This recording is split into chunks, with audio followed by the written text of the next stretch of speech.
아버지의 것입니다. 아멘. 오늘 예배를 통해 하나님께서 우리에게 주시는 말씀 사도행전 5장 17절에서 29절까지 말씀입니다. 이 살아계신 하나님의 말씀을 앉은 수영자가 낭독할 때 하나님의 음성을 들으시기 바랍니다.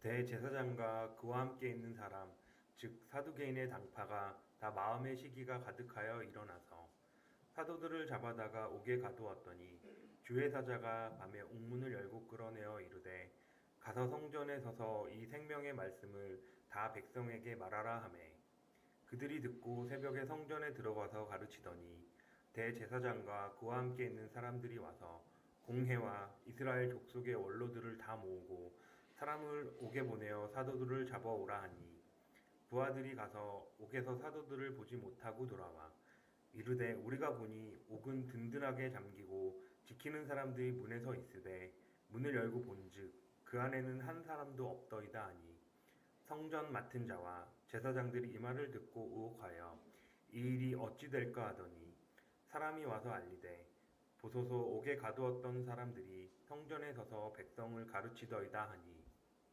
성전 맡은 자가 부하들과 같이 가서 그들을 잡아왔으나 강제를 못함은 백성들이 돌로 칠까 두려워함이더라.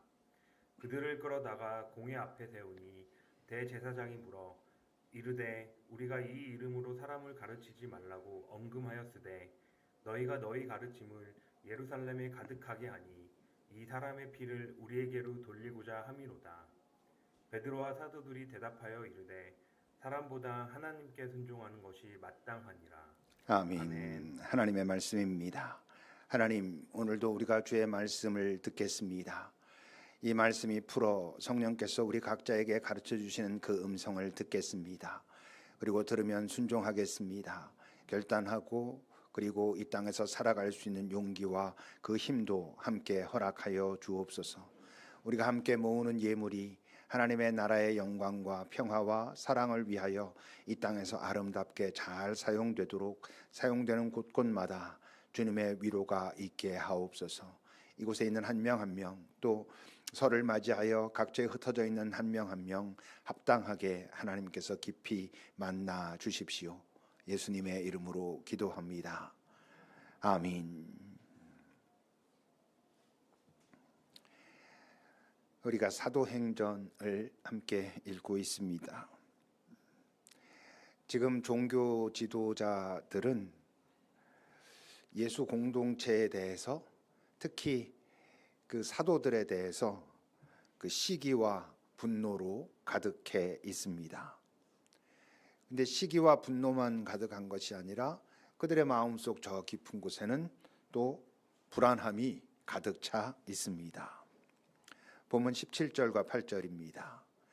대제사장과 함께 있는 사람, 특히 사두개인의 당파가 다 마음에 시기가 가득했습니다. 왜냐하면 예수 공동체와 그 사도들에게 사람들이 몰리는 것을 보면서 그래서는 사도들을 잡아다가 옥에 가둡니다. 자기네들 마음대로 할 수 있는 겁니다. 사도들이 마음에 안 들면 그들을 잡아다가 옥에 가두고 이럴 수 있는 힘이 있습니다. 근데 자기네들 마음대로 하면서도 뭔가 이게 마음 한구석이 찜찜한 것입니다. 힘은 이렇게 쓸 때 내가 힘이 있구나라고 확인하고 만족하고 그러는 게 아닙니다. 힘은 내가 사용할 때가 아니라 사용했을 때 그 상대방이 그 힘에 굽힐 때, 무릎을 꿇을 때 내가 그 힘을 확인하는 것이거든요. 근데 지금 이들을 보면 자기네들이 잡아 가두면 뭐 별다른 저항 없이 옥에 갇히기는 하는데 근데 당당한 것입니다. 뭔가 자신들에게 굽히지 않는 것입니다. 그러니까 그게 더 속에서 뭔가 화가 나고 뭔가 불안하고 이것들이 뭘 믿고 이러지 하는 마음들이 계속 그들을 지배하고 있는 것이죠. 근데 이제 이런 장면을 우리가 다른 각도에서 생각해 보면 바로 지난번에 왜 아나니아와 삽비라가 그 교회 공동체에서 좀 잘못하고 그럴 때 조금 심하다 싶을 정도로 하나님이 뭔가 단죄하셨거든요. 그 부부의 목숨을 끊게까지 하시지 않았습니까? 근데 지금 이 종교 권력자들이 어떻게 생각해 보면 이 지금 초대 교회에 훨씬 더 위협이 되고 있는 거거든요. 사도들을 죽이려고 하고 뭐 옥에 갇히게 하고 예수 믿는 사람들을 다 뭔가 불이익이 있게 하고 이런단 말이에요. 그럼 예수 공동체 안에서 그 헌금 문제 가지고 좀 문제 있을 때 그들의 목숨까지 좀 심하다 싶게 하셨던 왜 하나님께서 이들은 그냥 두시는 걸까? 만약 이들이 공회에 모여가지고 뭐 하고 있을 때 그 공회가 무너진다든지 뭐 그들의 몇 사람이 뭐 목숨을 잃는다든지 이러면 정말 그 예수의 부활이 공적으로 증명되는 거잖아요. 다 알 수 있도록 그렇게 하신다든지 그러면 사도들도 훨씬 힘을 얻을 수 있을 것 같고 그런데 지금 이들은 그냥 두시거든요. 그건 뭘 의미합니까? 지금 이 종교 지도자들이 하나님을 말하고 하나님을 제사하고 하는 사람들임에도 불구하고 하나님께서 보실 때는 어떻다는 거예요? 너희는 나의 통치를 받는 자들이 아니야. 나의 백성이 아니야 라고 말씀하고 계시다는 것을 의미합니다. 이 땅의 질서에 너희들은 그냥 사는 사람들이고 그러니 너희들에게 내가 직접 관여해가지고 어떻게 하지 않을 거야. 그냥 둘 거야. 이 세상을 그냥 두듯이 라고 하고 있는 것입니다. 이게 예수님 이후에 달라진 질서입니다. 전에는 유대인이 하나님의 백성이었습니다. 그래서 그들이 자신들이 선택된 민족이라고 했었습니다. 이젠 더 이상 그렇지 않은 것입니다. 로마서를 보십시오. 그러므로 사람이 의롭다 하심을 얻는 것은 말을 바꾸면 하나님의 자녀라 하는 것은 하나님 나라의 백성이라 하는 것은 율법의 행위에 있지 않다. 믿음으로 되는 것. 누굴? 예수를 믿는 것으로 되는 것이라는 것을 우리가 안다. 하나님이 유대인만의 하나님이시냐? 이방인의 하나님은 아니신가? 아니, 이방인의 하나님도 된다라고 말하면서 할례자도 다시 말해서 유대인들도 믿음으로 그리고 무할례자도 이방인도 믿음으로 말미암아 하나님의 백성이 하나님의 자녀가 하나님의 통치권 안으로 들어오는 것이다라고 말하고 있습니다. 그러니 여러분 여기는 우리들이 하나님의 뜻에 반해서 살고 있는데 알거든요. 조금만 내가 정직하게 살펴보면 내가 지금 하나님의 뜻의 이 부분에 있어서 내가 지금 따라가지 않고 있지. 내가 계속 아닌 척하면서 이 부분은 내가 고집하고 있지라는 게 있다면 근데 별일이 없어. 그렇다면 여러분 둘 중에 하나입니다. 하나는 하나님이 안타까워하시면서 참고 기다리시는 것이든지 아니면 실제로 나는 하나님의 자녀라고 생각하는데 내가 하나님과 관계가 없는 그런 존재기에 그냥 두시는 것인지 그 둘 중에 하나라는 것이죠. 그러니 여러분 하나님이 직접 징계하신다 그랬거든요. 당신이 사랑하는 당신의 자녀는 정말 기다리다가 돌이키게 하기 위하여 징계하신다 이랬잖아요. 히브리서 12장입니다. 주께서는 사랑하시는 자를 징계하시고 받아들이시는 아들마다 자녀마다 채찍질하신다. 그렇게 해서라도 우리 하는 말로 때려서라도 돌이키게 하신다라고 했단 말이에요. 근데 내게 아무 일도 없어. 그건 하나님이 나를 별로 중요하지 않다고 생각하시든지 아니면 내 생각과는 다르게 나는 하나님과 관계가 없든지 그 둘 중 하나일 가능성이 있는 것이지요. 그러니 먼저 돌이키는 게 좋습니다. 삶에는요, 우리를 멈추게 하는 순간들이 있어요. 어떤 성취를 이루었을 때 우린 잠깐 멈추게 되잖아요. 어떤 실패를 했을 때 우린 잠깐 멈추잖아요. 어떤 고난이 다가왔을 때 하나님이 나를 징계해서가 아니라 이 땅을 살다 보면 우리가 고난을 경험하게 됐을 때 우리의 삶은 우리 존재는 잠시 멈추잖아요. 여러분 그런 멈춤의 순간에 하나님을 기억하고 나를 돌아보고 이런 순간에 내가 나를 정화해야 할 내려놓아야 할 것은 없는가? 라고 내려놓고 돌아서는 것이 하나님께서 보실 때는 어때요? 잘했다. 그 성취가 성취로만 끝나지 않고 너를 더 복되게 하는구나. 너의 실패가 결국 너라고 하는 존재를 더 풍성하고 부유하게 만들겠구나. 그 고난이 결코 너에게 나쁜 것만은 아니라는 것을 네가 결국에 가서는 알게 되겠구나 하는 존재로 변하니, 여러분 먼저 자기가 돌이키는 것이 좋다는 것을 아셔야 됩니다. 이제 19절입니다. 주의 사자가, 그 종교 지도자들이 사도들을 싫어해 가지고 옥에 가뒀는데 주의 사자가 밤에 옥문을 열고 끌어냈습니다. 하나님이 당신 사람들에게 특별한 형태로, 매번 이러시진 않지만 특별한 형태로 지금 개입하고 계시는 것입니다. 이런 장면을, 하나님을, 예수님을 잘 믿으면 저런 아주 참담한 순간에서도 다 문이 열리고 다 살 길이 열린다, 이렇게 해석하면 안 됩니다. 이 땅 사는 동안 힘들 수 있거든요. 하나님 잘 믿어도. 저건 하나님이 특별하게 개입하시는 겁니다. 사도행전에 보면 이런 장면이 몇 번 나오는데, 그런 장면들은 뭐냐 하면 그들을 이제 너희들은 고생 끝, 이렇게 끌어내시는 게 아닙니다. 너희들이 지금까지 감당하던 사명을 계속 감당해야 돼, 이런 의미로 끌어내시는 것이죠. 20절입니다. 가서 성전에 서서 이 생명의 말씀을 백성에게 말하라. 이들이 그 전에 옥에 왜 갇혔죠? 이 생명의 말씀 말하다가 갇힌 거거든요. 근데 이제 끌어냈어요. 끌어냈으면 이제 너 고생 끝났어, 괜찮아, 잘했어, 이래야 되는데 그거 아니라는 거죠. 네가 하던 일을 계속 해야 돼. 사도행전에서 이런 일들이 나올 때는 항상 이런 식입니다. 하나님이 개입하시는데 고생 끝이 아니고, 여러분 우리 고생 끝은 이 땅 끝날 때 끝나는 거예요. 그게 아니고 네가 지금 살아내야 할 삶을 계속 살아내는데 내가 너와 함께 할 거야, 이런 의미로 행하시는 일인 거죠. 이제 그들은 어떻게 합니까? 21절입니다. 그들이 듣고 새벽에 성전에 들어가서 가르칩니다. 참 이들도 만만치 않죠. 그 전에 말씀 전하다가 옥에 갇혔다는 건 이런저런 뭐 좀 고통을 당했을 거 아니에요. 근데 그 밤에, 이제 그 밤이라는 게 새벽녘이겠죠. 그때 이제 풀어놨어. 그런데 새벽이 되기만 이들이 기다렸다는 거예요. 사람들이 성전에 들락날락 할 때까지 기다렸다가 사람들이 다니기 시작하니 바로 가가지고 그 복음을 다시 전하기 시작했다는 거예요. 그야말로 날이 밝기만 기다렸다는 것이죠.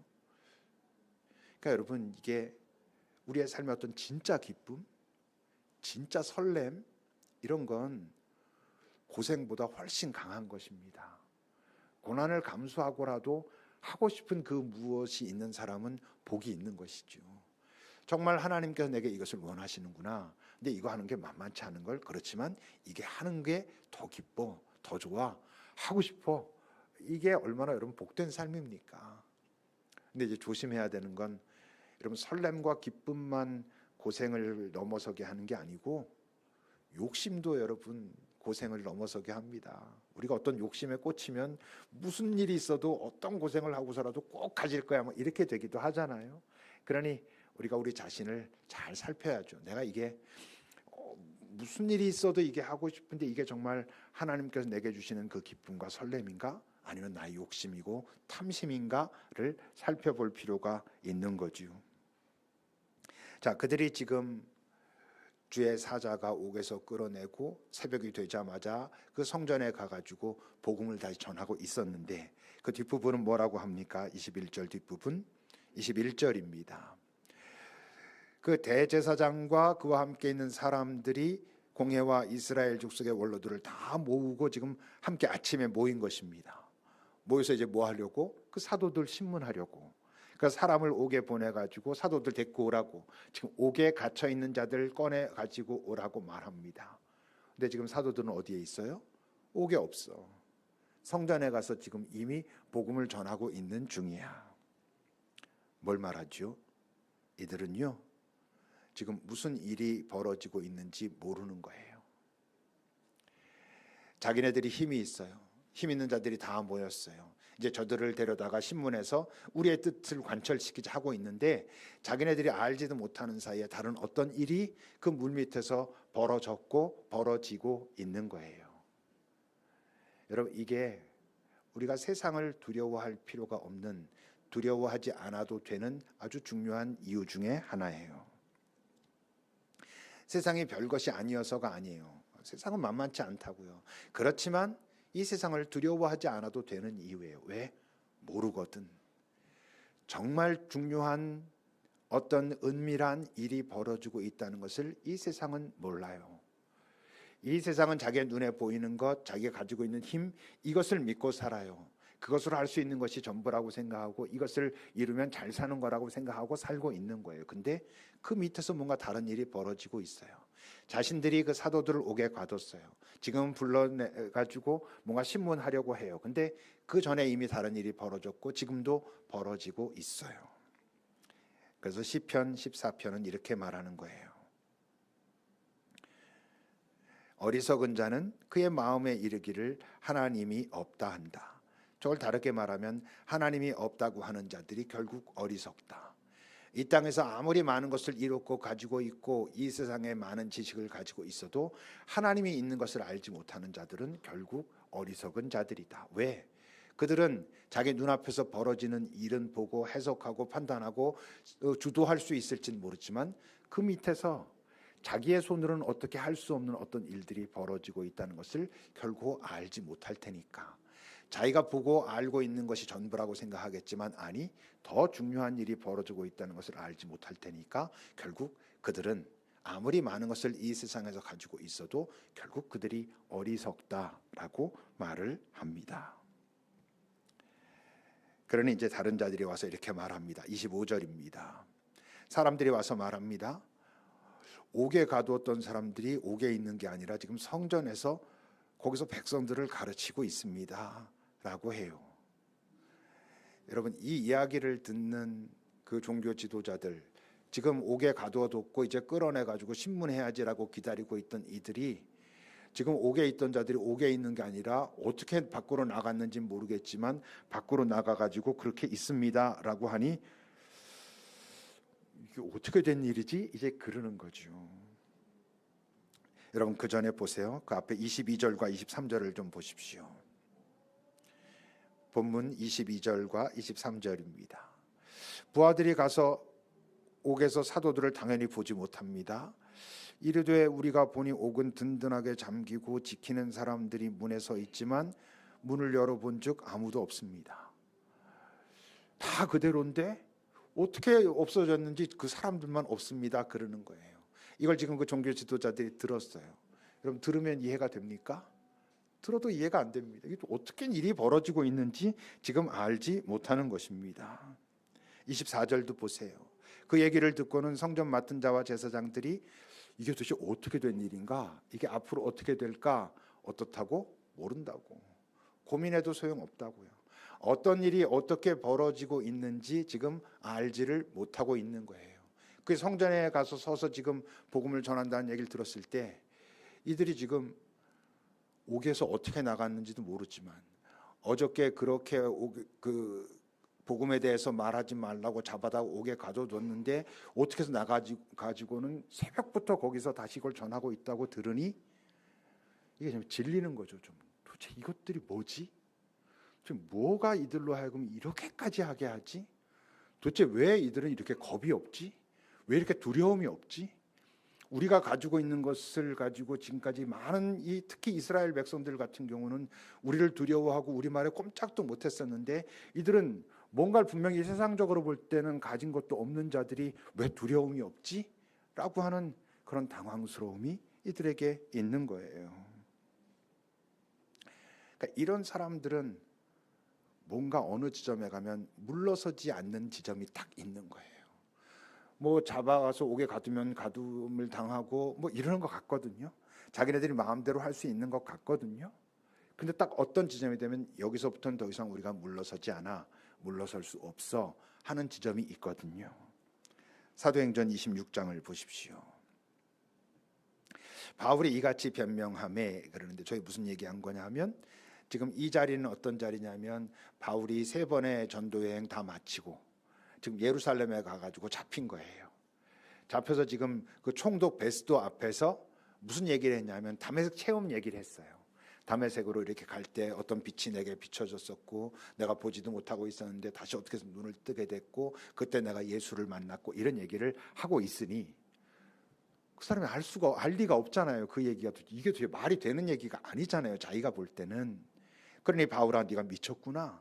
네 많은 학문이 너를 미치게 하는구나. 그렇게 이제 외친 거예요. 그렇게 외쳤을 때 이제 바울이 같이 있었던 아그리빠 왕은 그 유대인이었거든. 그러니까 그 유대인에게 당신은 좀 아시지요? 그러면서 뭐 여러 이런저런 얘기를 해요. 그러니까 아그리빠 왕이 뭐라 그랬냐면 네가 그 몇 마디 말로 나도 너처럼 그리스도인으로 만들겠다고 이제 이런 거예요. 그때 이제 바울이 다시 말하는 거예요.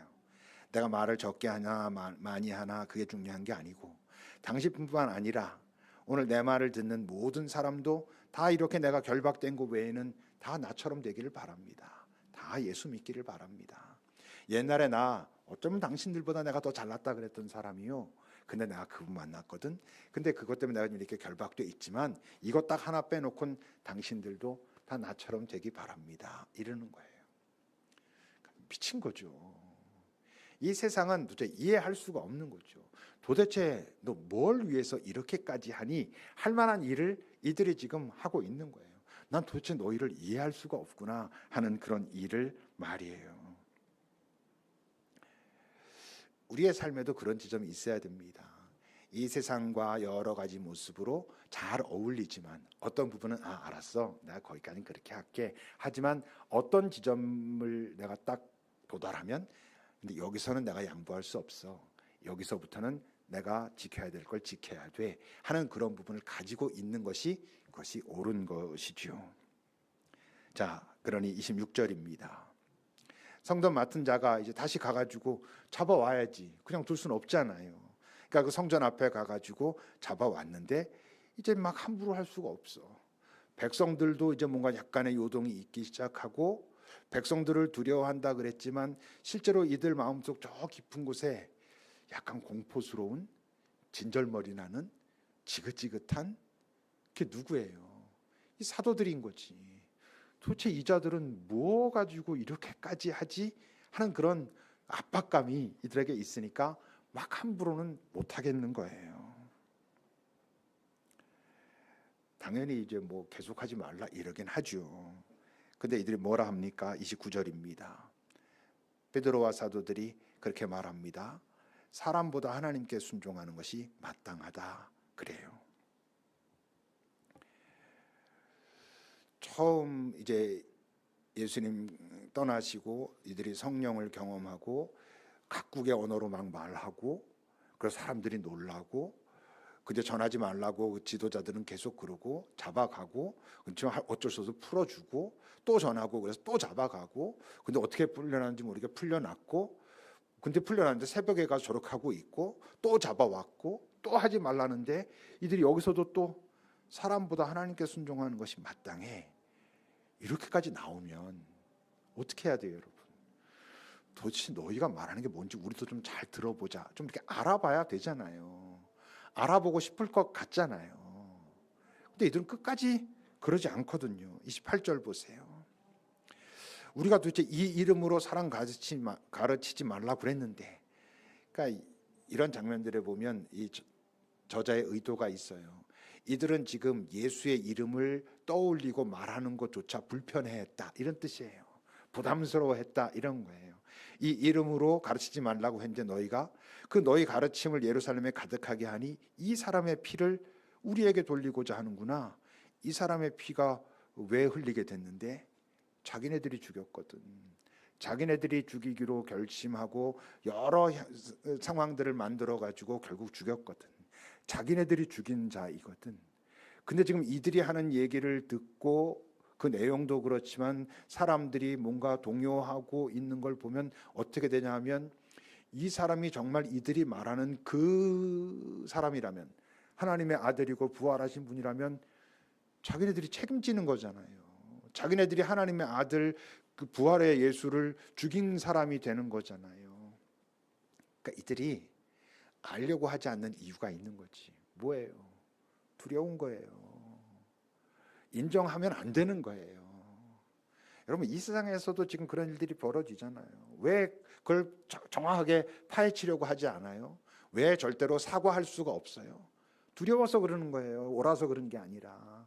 그게 뭐 밝혀지고 어떻게 되면 안 되니까 이들이 지금 그러는 거예요. 예수에 대해서 하고 있는 이야기를 들으면 뭔가 있다고 그러는데 그건 인정하고 싶지 않은데 그거를 말하는 자들은 보면 막 질릴 만큼 이러고 있거든. 알아봐야 할 것도 같은데 알아봐서 그게 진짜면 안 되는 거니까 알 수가 없는 거예요. 근데 문제가 뭐야? 그게 진짜인데 두려워서 알려고 하지 않고 그래서 부정하면 부정할수록 그 존재는 더 나락으로 떨어지는 거예요. 뭔가 있는데 안 돼.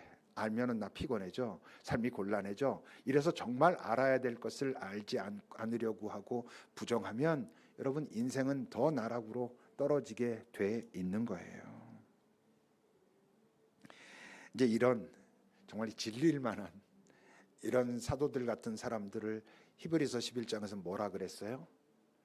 세상이 감당하지 못할 사람이라 그랬어요. 세상이 감당이 안 되는 거야. 자기네들이 힘이 있거든. 죽일 수도 있거든. 근데 얘네들은 너희들이 나를 죽일 수는 있어. 그래도 내가 하고자 하는 내가 지켜야 하는 이것을 포기할 수는 없어. 그러니 감당이 안 되는 거지. 자기네들이 사용할 수 있는 최고의 무기가 결국 죽음인데 죽이는 것인데 그거 나 죽으라면 죽지. 내가 거기엔 저항하지 않아. 그렇지만 내가 지금 알고 있는 이 복음, 이 생명의 말씀, 그 생명 그것을 포기할 수는 없어. 이러니 감당할 수가 없는 것이죠. 근데 여러분 그 히브리서 11장을 뭐라고 불러요? 믿음장이라고 부르잖아요. 그죠? 근데 지금 이 종교 지도자들은 믿음이 없나? 그들도 그들 나름대로의 믿음이 있어요. 이 세상 모든 사람들은 뭔가를 믿고 살아요. 자기 신념이든 확신이든 고집이든 다 뭔가를 믿고 삽니다. 그 믿음의 근거에서 뭔가를 선택하고 행동하며 살아가고 있는 것이죠. 근데 우리가 말하는 그 믿음과 지금 이 종교 지도자들이 말하고 있는 믿음은 달라요. 그 근거가 달라요. 어떻게 달라? 종교 지도자들이 말하고 있는 믿음은 자기네들이 해석한 것에 대한 신념이에요.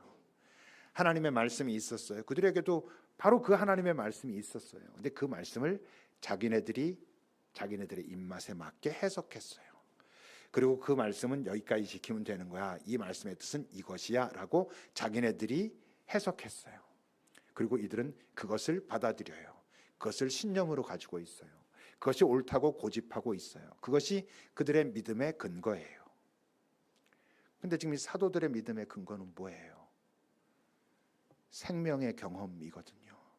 예수 그리스도를 통하여 그가 십자가에서 죽었는데 다시 부활하신 그 상황을 경험하고 그걸 확인하면서 갖게 된 생명의 존재, 이 땅에 목숨이 끊어지는 것으로 끝나지 않는 예수님 이분이 하나님 나라로부터 가져온 그 생명을 확인했기 때문에 갖게 된 그 영원한 나라에 대한 소망과 믿음이거든요. 그러니까 근거 자체가 다른 거예요. 종교 지도자들이 가지고 있는 믿음의 근거와 이 사도들이 가지고 있는 믿음의 근거는 전혀 다른 거예요.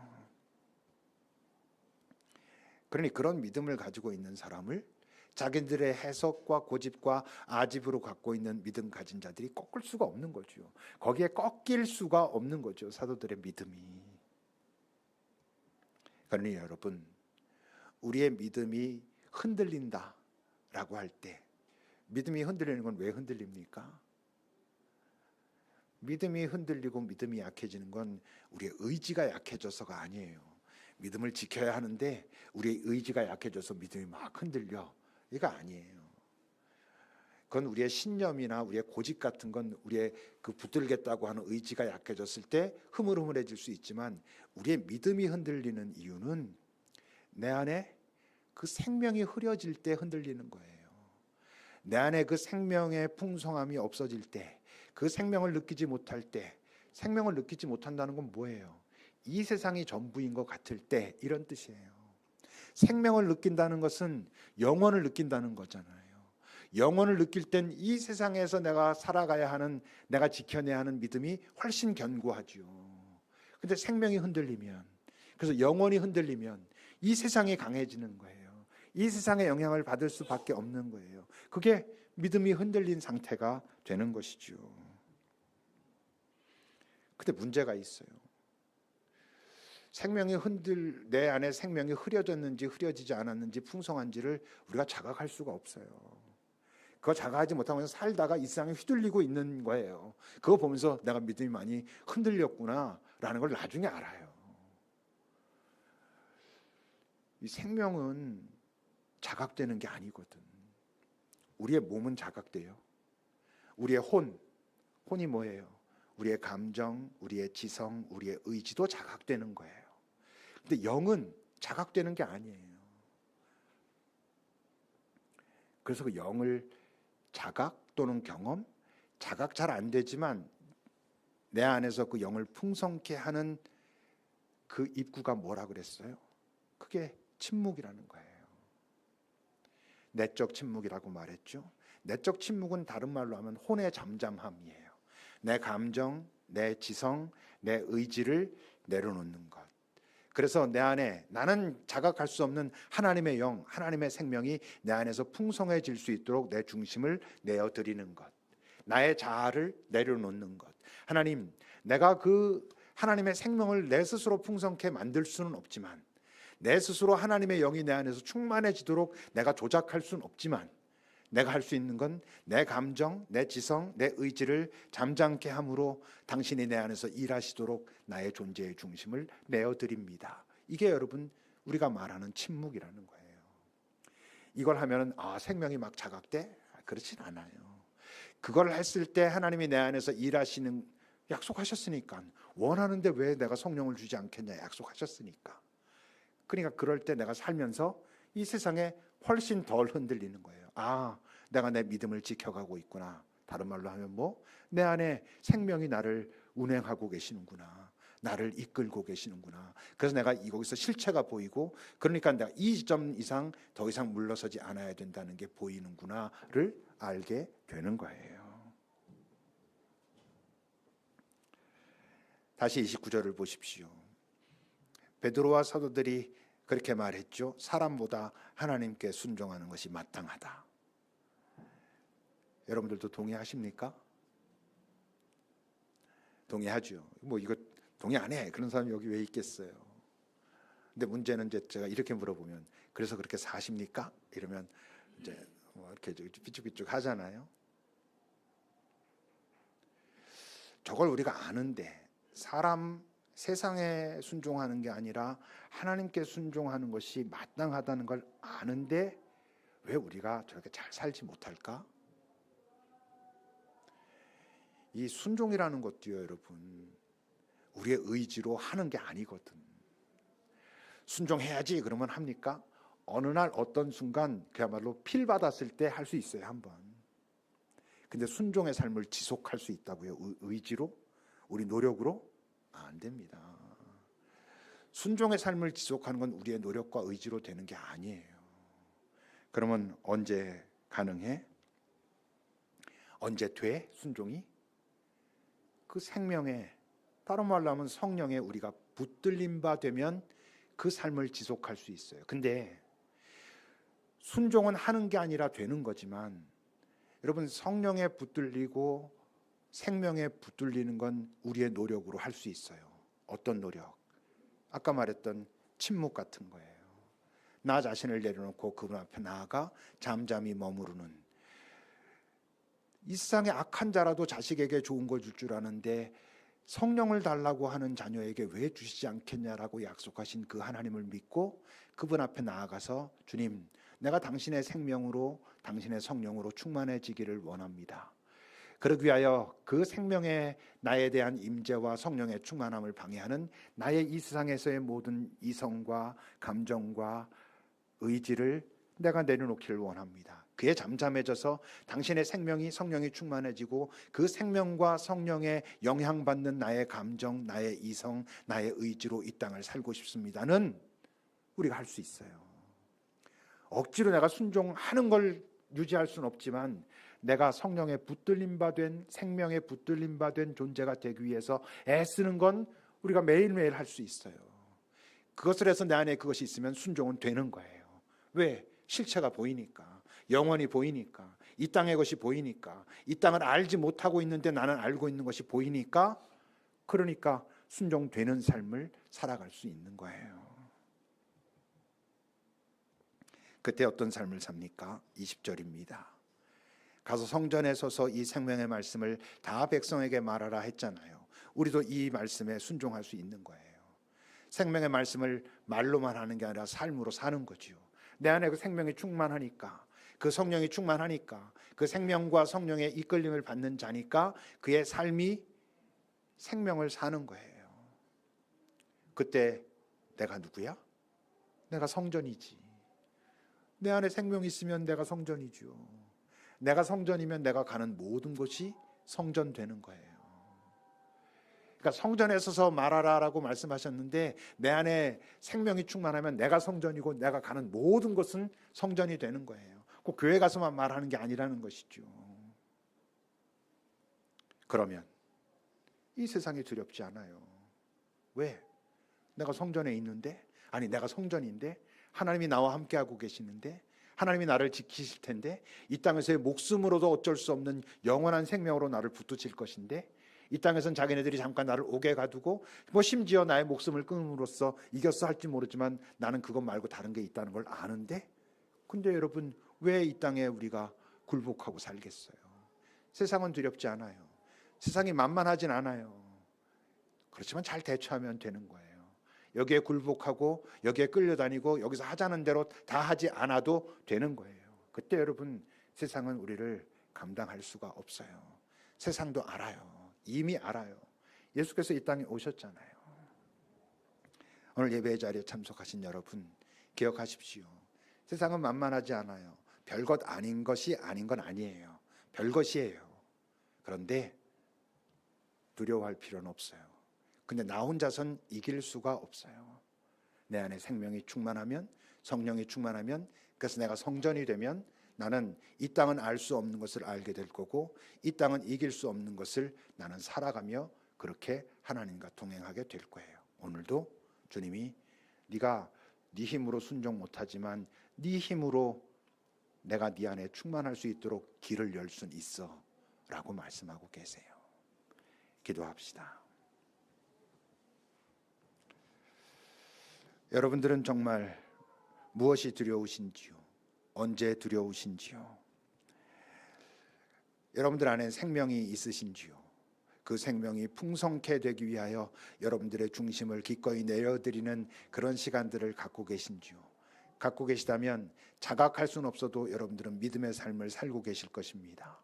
그런 시간을 갖고 있지 않다면 자각도 못하지만 어느 순간 흔들리고 있는 여러분들을 보게 될 것입니다. 주님, 내가 생명으로 당신의 영으로 충만하기를 원합니다. 또 그런 시도를 하기를 원합니다. 라고 그 앞에 잠시 머무릅시다.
하나님, 우린 무조건 연약한 우리는 무언가를 두려워하며 산다는 걸, 그래서 두려움의 대상을 잘 알아야 한다는 것을 잊지 않게 하옵소서.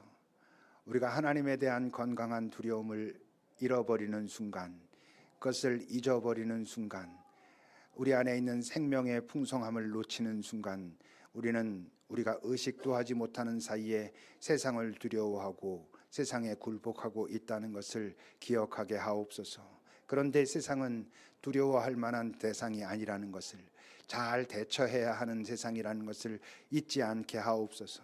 나중에 억울해하는 인생 되지 않도록, 그러기 위하여 내 안에 생명을 풍성케 하기 위한 작업을 놓치지 않고 그 생명의 이끌림을 받음으로 주와 함께 동행하며 주님의 이끌림에 기꺼이 순종되는 삶을 살아내므로 이 땅에서 우리가 살아내야 할 바로 그 삶을 사는, 이 세상은 보지 못하는 것을 보고 이 세상은 할 수 없는 것을 하며 살아가는 우리 존재 자체가 복이 되는 그 아름다운 삶을 모두가 살아내게 하옵소서. 예수님의 이름으로 기도합니다. 아멘. 찬송하시겠습니다.